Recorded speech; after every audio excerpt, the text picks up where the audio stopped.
Parliament തെരഞ്ഞെടുപ്പിൽ ലീഗിന് അധിക സീറ്റിന് അർഹതയുണ്ടെന്ന പാണക്കാട് സാദിഖലി ശിഹാബ് തങ്ങൾ ഉഭയകക്ഷി ചർച്ചയിലൂടെ സീറ്റിന്റെ കാര്യത്തിൽ തീരുമാനമെടുക്കും. വിഷയം UDF-ൽ ചർച്ച ചെയ്യും.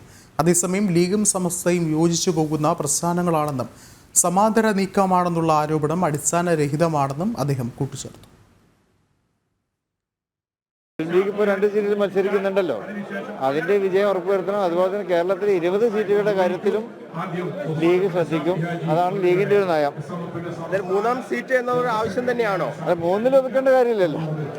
അല്ല, എന്തായാലും ഒരു സീറ്റ് കൂടി ആവശ്യപ്പെടാൻ അത് ചർച്ചയിലൂടെ നമുക്ക് തീരുമാനിക്കാം. ചർച്ച ചെയ്ത് ഇത്തവണ ലീഗിന് 3-ഉം 4-നും അർഹതയുണ്ട്.